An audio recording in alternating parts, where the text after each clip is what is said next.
Ladies, are you tired of your men dribbling all over the toilet seat? Ew, gross. Men, are you tired of your women complaining about it? Hell yeah! Well, then you need Weenie Scope. Weenie Scope is a new prosthetic aiming device designed specifically for your weenie. Using patented military technology, Weenie Scope increases penile accuracy during urination, ensuring that every last drop of your precious bodily fluids ends up exactly where you want them. Let's hear from a satisfied Weenie Scope customer. At first I was skeptical, but now I'm totally hooked. Forget putting the seat up, bro. With the Weenie Scope, I don't even have to get off the couch. Weenie Scope is great in the bedroom as well. From golden showers to messy facials, increase your accuracy tenfold with Weenie Scope. Weenie Scope also comes in a variety of options. Equip a Weenie ACOG for medium-range cum shots, or try our variable zoom Weenie Scope for long-range piss sniping. For nighttime engagements, try our Weenie Scope with infrared night vision.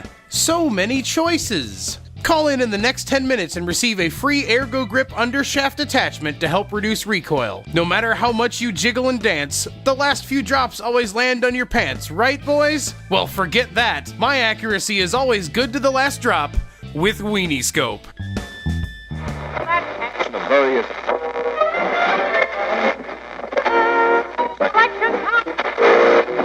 Good evening, bastards! I'm Lionel, your depraved drug-dealing mood elevator, and you're listening to the BASTARDCAST on DOB Radio!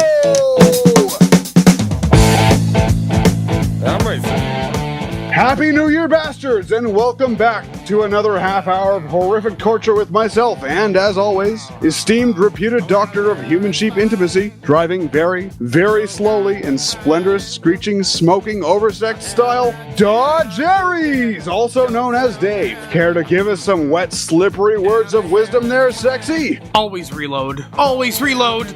Wait, fuck. Support class. Never reload. Never reload. Well, this lap around the liquor store will be flinging at you 40 pounds of freeze-dried camel shit in a massive water balloon. And if we can manage to find the time, a potentially heated debate with a very special guest. We'll be talking about the EA lawsuits, plural, and what they mean for the gaming industry as a whole. Do companies have a responsibility to make quote-unquote completed games before they release them? Or does the largesse of modern gaming in the internet age excuse the oops, sorry, we'll fix it behavior of behemoths like EA, Activision, Sony, and Microsoft? We'll be talking with a special guest about it. But before you set fire to your neighbor's pet iguana, it's time for the news!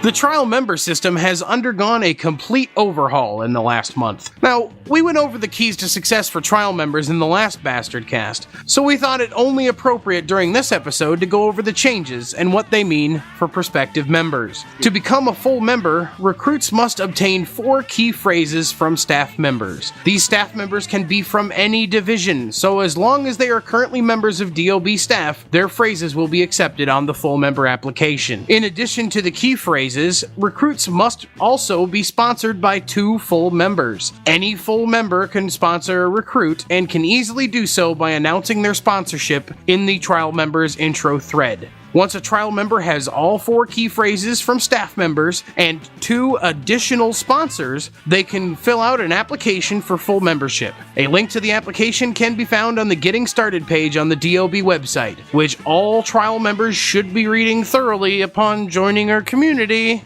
On to Battlefield 4 on PC, which is rocking and rolling with over 20 active members. It was high time for a server. So NCO Darth Cleric got the ball rolling and sponsored the server, which is a 64 slot server with 2 additional slots for commander mode. All full members of DOB have priority slots reserved on the server. Full members, not trial members, mind you. You can find the server by searching for DOB in Battlelog. Donations for next month's server rent can be made on the BF4 PC roster page on the DOB website. We will be looking for at least 1 more full-time server admin. Please see a PC staff member to apply. The Minecraft server has been updated to the newest release, 1.7.4. With that upgrade comes new biomes and a bunch of other boring blocky shit.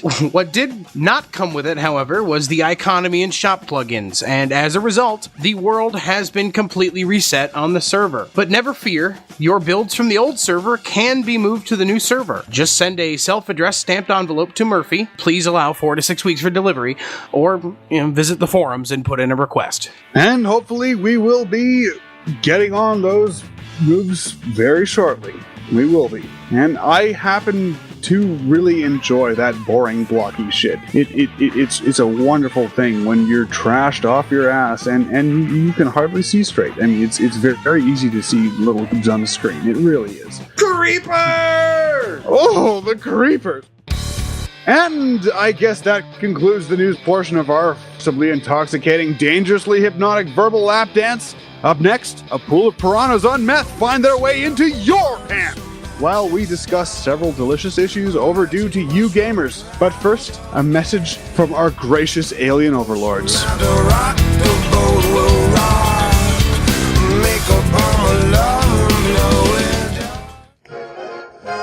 And now it's time for another installment of Stuff That Pisses Me Off with JD. I love my beloved bastards. I wouldn't be around here so long if I didn't love y'all. But come on, guys.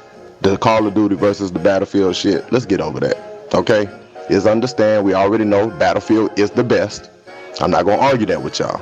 I understand some of y'all kids love playing Call of Duty, and that's fine. There's nothing wrong with a quick snipe, or whatever you call it. What's that quick scope and shit that little 3-year-old kids do, like late at night after their parents sleep or whatever? Y'all have fun with that. Y'all enjoy that. But whenever y'all ready for a real game, come on and cross on over. Tune in next time for more Stuff That Pisses Me Off with JD.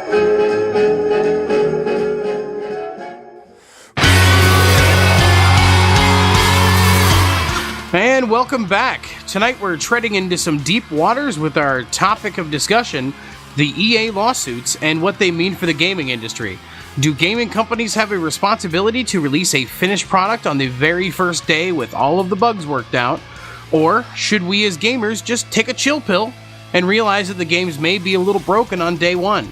Helping us get deep inside our topic tonight is our very special guest, Sprinkled Pink 7, who is the game director for Battlefield 4 on PlayStation.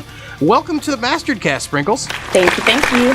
So, what do you think about the lawsuit, Sprinkles? Did EA make a broken game? As of right now, I would consider it broken, yes. And just how broken?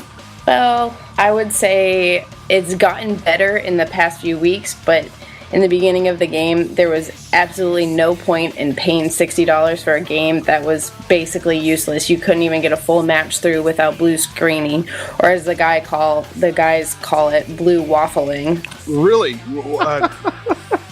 Yes, really. It was and this absolutely terrible. I'm pretty sure it was absolutely everybody. I don't think I know anyone that hasn't had the issue multiple times. Up until the past week is the first time I've made it through a full round of every map. Really? And this is like, a good 2 months into the actual title. Yes, it's absolutely ridiculous. I figured, maybe a month into it, they would have it a little fixed, but no, it's still broken. I can't even believe I purchased premium for it. That would make for some angry gamers for sure. On the piss side.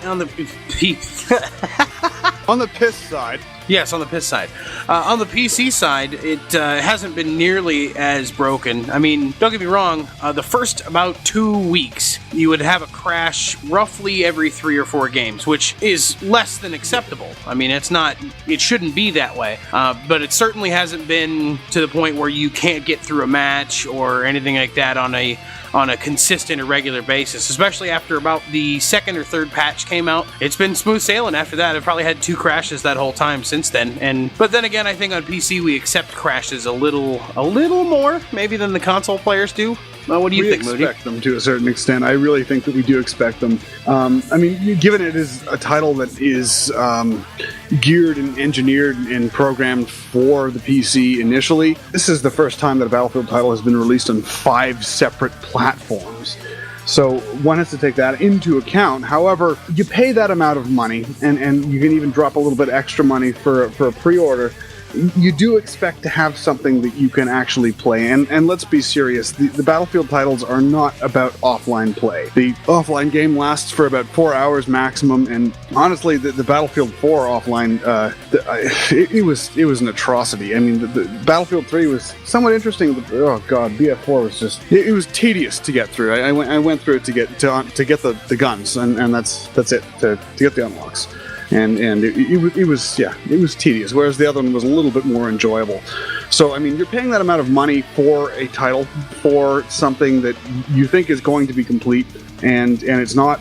I mean, obviously, you're going to be disappointed. As far as investors filing lawsuits to do with misleading statements made up to the game release, I can't really touch on that very much. I did overhear through a grapevine from a little bird, maybe, that the new Battlefield was not supposed to be released until 2014, like spring, but in order to compete with Call of Duty, and in order to coincide with the PlayStation 4 launch, it was released a lot sooner. Well, yeah, that'll definitely lead to a little bit of a broken game when you're pushing developers to do something, faster than the anticipated release. Though I don't think it was a big surprise to anybody that this was going to be a 2-year life cycle game, just like the previous title was a 2-year life cycle game. So maybe a lot of us just expected that game to come out at that time, so it didn't seem suspect. There are definitely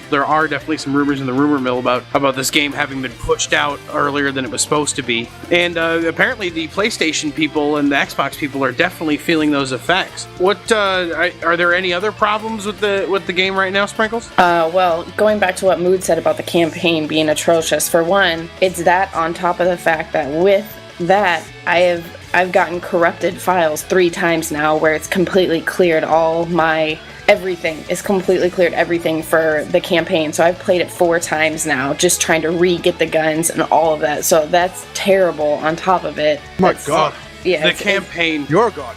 The campaign. Oh, the campaign in Battlefield 4. It was like jerking off with sandpaper. It was fucking awful. Like, I'm sorry, but the number of times that fucking guy, and I love that actor, by the way, that plays the black guy, whatever his name was, Irish or whatever. Oh god, yeah, I love the actor that played that guy. But fucking the number of times that guy contradicted himself over and over, fucking you better get your shit on straight. You're in charge. Oh, it was awful. The only disagreement that I have with you there is that I don't think that it was jerking off with sandpaper. I think it was more like jerking off with a power sander. Ooh, ouch. I can only imagine that pain. Oh god. I mean, the newfangled vibrators. Ooh. And having to play that third mission, or the last mission, 3 times. Oh my god, just to unlock the 3 guns on the last mission. Oh man. And there was on the PC version when it was first released, there was a bug in the 6th mission, I think, 5th or 6th mission, where it just kept crashing over and over and over and over again on the load screen, and that was damn frustrating. I ended up having to redo the whole 5th mission or something like that, just to try to get past that save point. Really, really fucking annoying. Better than doing the whole campaign over 4 times. Yeah, no, I could agree with that.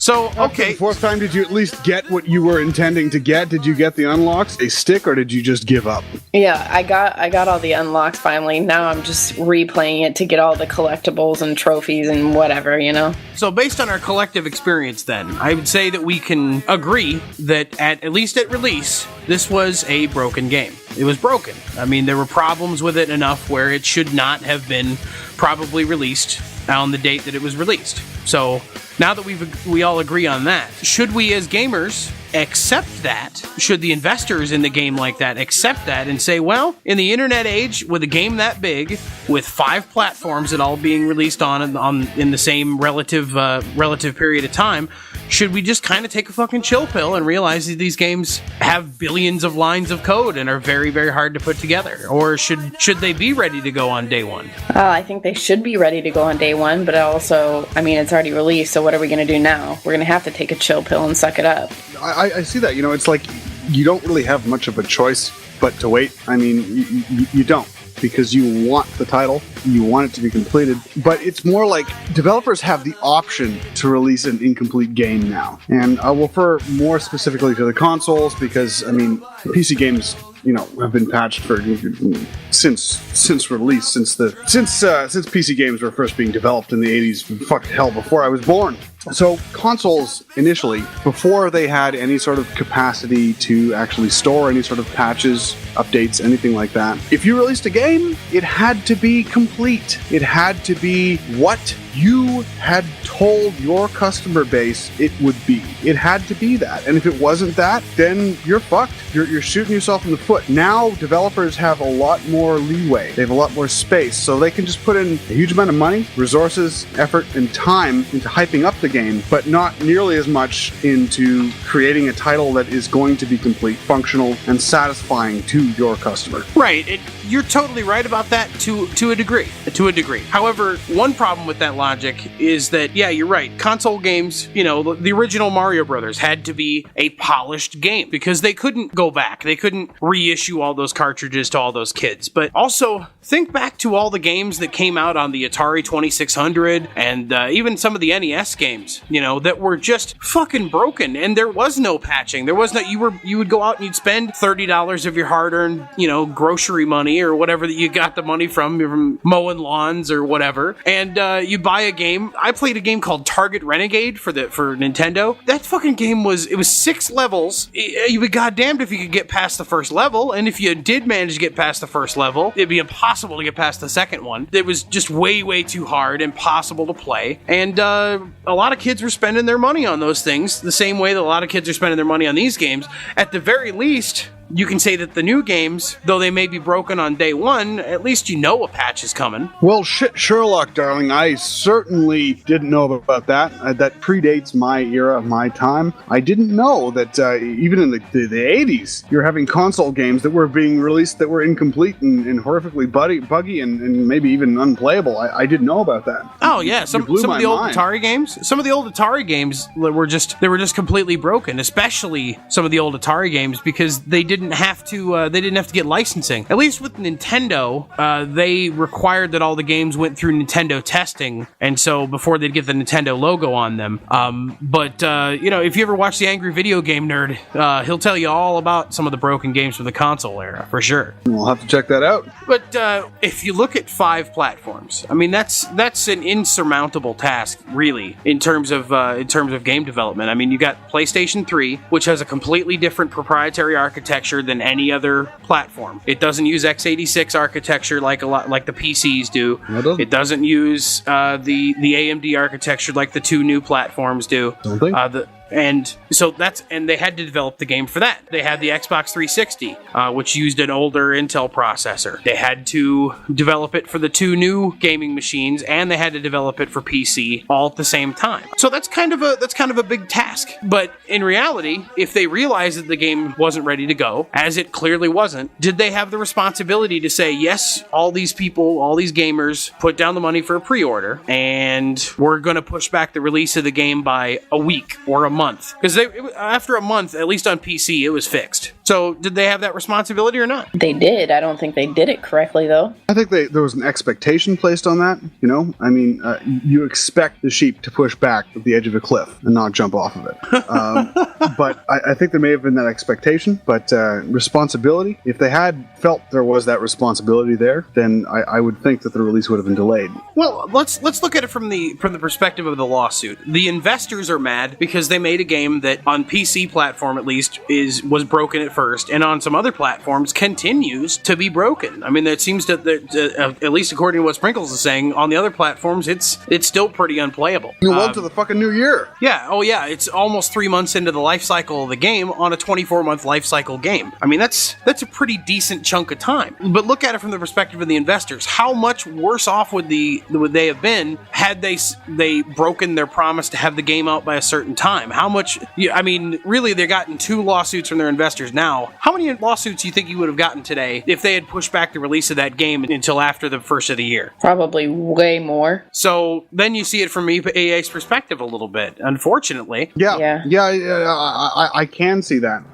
But again, that's maybe making a far prediction on that, saying, yes, the investors would then be suing them because they didn't get it out on time, and it failed in competition with the other competing title, which apparently is equally as glitchy and buggy. Oh, I have to say negative on that. I mean, really? I have both games, and no, I don't play Call of Duty near as much, but I have never gotten a blue screen on Call of Duty compared to the near daily blue screen on Battlefield. The only complaint that I've heard about Call of Duty Ghosts, and this is on the real, it has nothing to do with any bugs or any glitches or anything like that, any more so than any other Call of Duty title. The only problem that I've heard about Call of Duty Ghosts is that it's the same game again. Lather, rinse, repeat. Other than that, I haven't heard any complaints about it. It is the same game over and over, but I think with this one, I think the graphics are honestly worse. I thought they would be a lot better on PS4, Worse. But I don't think the graphics are that great at all. But then again, I heard they run on a 720 versus 1080 like Battlefield. Well, whether they do or not, I mean, a reduction in graphics quality, if they're repeating the same game over and over, you would think that they would at least be able to stay at a certain standard, stay the same. Are you certain about that? I mean, I don't have the game. Dodge doesn't either. You have the consoles. I mean, you would know. I mean, I won't say I'm certain about it. Just going from Battlefield to Call of Duty, I'll take Battlefield off and put Call of Duty in, and it just looks like a completely different game. Like, it's not as crisp looking. Okay, but it actually plays well, and you're not getting booted out of a server every goddamn game. Nope. I have never once gotten booted out of a server besides frickin' my internet going out. I think one thing that's really been amusing me lately about how much hate they've been getting at DICE and EA and even Activision a little bit is how many hours of gameplay some of these players are in that are bitching about it. I mean, you see somebody that's a level 70 lieutenant or something like that, and they're saying good game, DICE, and they're getting all pissed off about some glitch in the game. It's like, if you have 200 plus hours into a game, you can't really hate it that much. Oh, I have well over 200. I'm a level 110, but I'm not. I have a love-hate relationship with it. I won't even deny that I have a lot of hours clocked. I don't even know the amount right now. Yeah, baby. Yeah. Well, I think that was a good look at both sides of the issue. Coming up next, we're going to talk about premonitions that video gamers have about the future of video games, especially the Battlefield 4, Call of Duty Ghosts titles. Are the two main titles that we support dying? We'll be right back here on the BASTARDCAST. Stay lubed. Stay lubed? I think I'd rather walk down and get them all. You know what I'm talking about, right? And now it's time for another installment of Stuff That Pisses Me Off with JD. Another thing I want to add in is the in-game profanity. Now, I've been told that I have a very fucking dirty mouth, and it's okay. But the last I checked, any game that involves killing, it's probably meant for mature individuals. I'm pretty sure the rating on the game, I don't have it in front of me right now, says it's for mature individuals. So if I want to say fuck, shit, damn, bastard, and all of that, let me go ahead and enjoy that. You can't take that from me. It's not my fault. You let your little 13-year-old child get on the game with grown-ass men and play. Maybe you should monitor your damn kids. Tune in next time for more Stuff That Pisses Me Off with JD.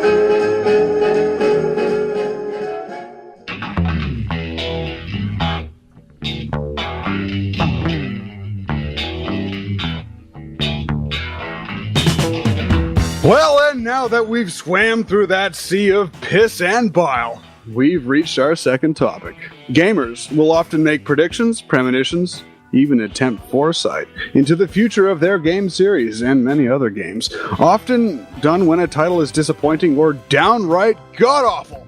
A lot of comments have been made, or rather ranted over, our recent main supported titles about the future of their series, by members and certainly by angry randoms with very low scores. What do you guys have to say about that? The sprinkles and the rusted old piece of crap beautiful luxury liner.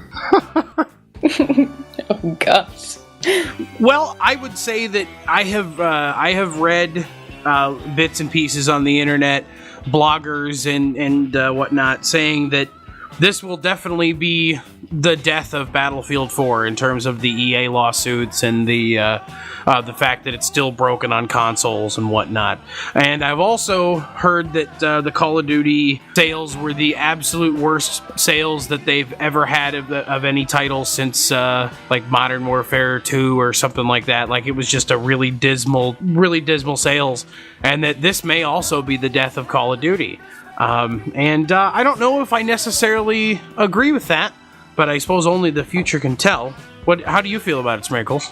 If anyone's gonna honestly stop buying Call of Duty or Battlefield, I'd be completely shocked. I think they'll continue, but maybe next time they won't release a completely screwed version of the game, and you'll actually be able to play it right away. And if not, I don't know. I mean, if another Battlefield does come out, I can probably say I won't pre-order it. I could definitely see that. I could see that. I didn't start playing Battlefield until the tail end of the game, or Battlefield 3, that is. So I didn't really get to see any of the problems with the original game when it first came out. From what I understand, Battlefield 3 was pretty broken on release too. It certainly was. It was quite broken on release. Even the expectations of servers being hosted for it, private servers on the console were not put out until it was March of 2012. So I mean, it'd be great to expect that, but you're probably not going to see it until spring. Sprinkles. Yeah, I don't think I was expecting it. Plus, I've been reading how much it's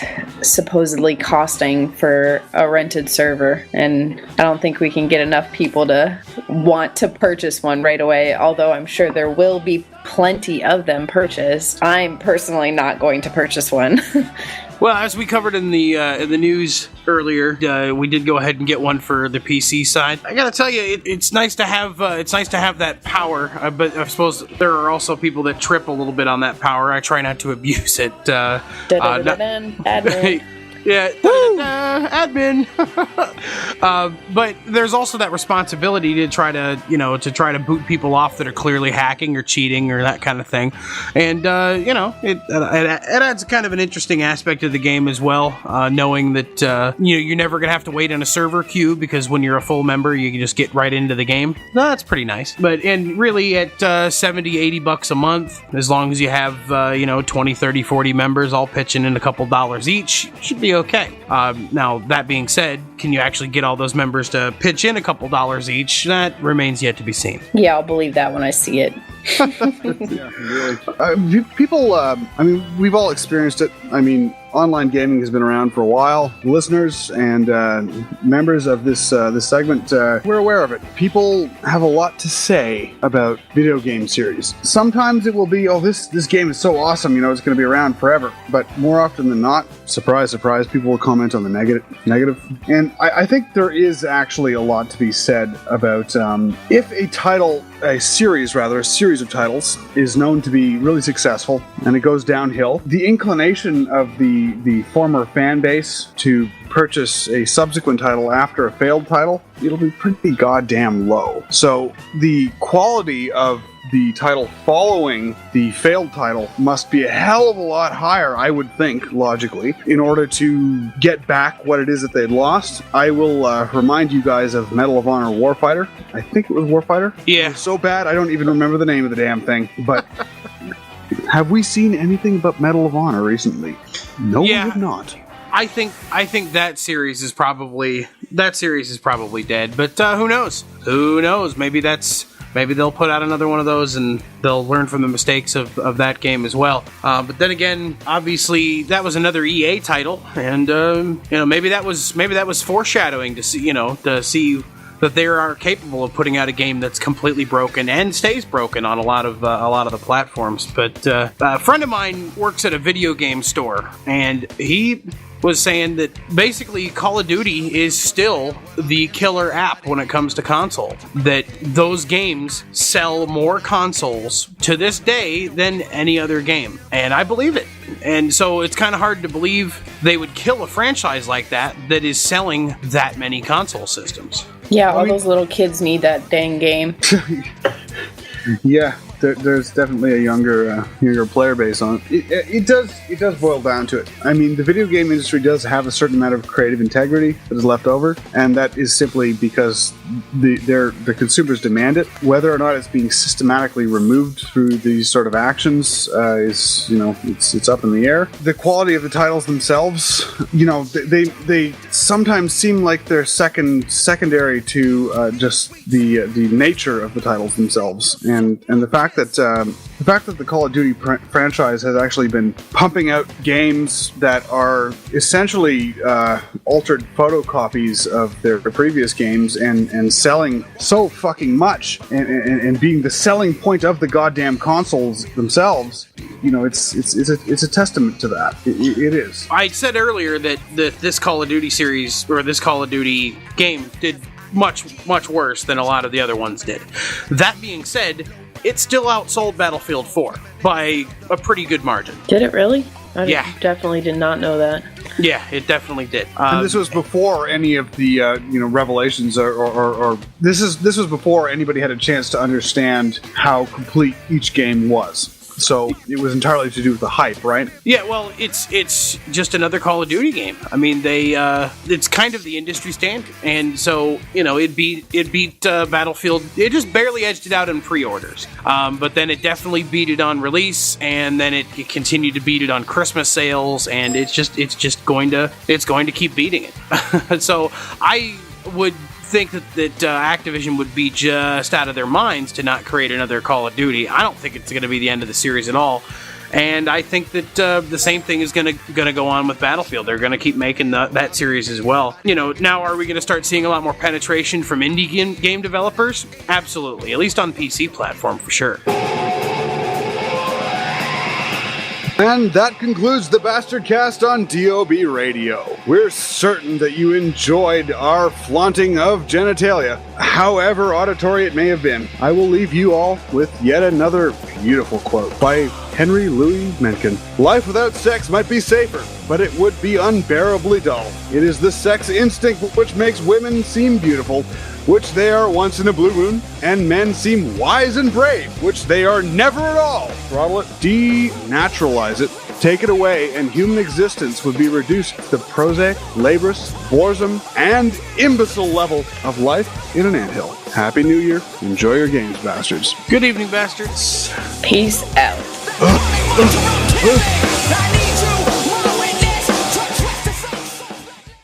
You're a level 110? Yes, sir. Shit bucket? Oh, yeah, totally. Stay tuned, bastard said. Oh God, enjoy. Or don't. Too bad. You're just gonna have to fucking deal with it. Wow, that was kind of dark and cynical. Do you want to do that again? I mean, maybe one joke about how we don't care if people like it or not, but wow, you kind of beating a dead horse there. Yeah, And welcome back to the Radio Iguana, smoking the toenails of imported illegal Malaysian immigrants, taking massive hits of your own ass hair out of a bong. Try saying Irish wristwatch 3 times really fast. Irish wristwatch, Irish wristwatch, Irish wristwatch. Boy, I can't fucking say the damn thing. Irish wristwatch? Oh, that's what she said?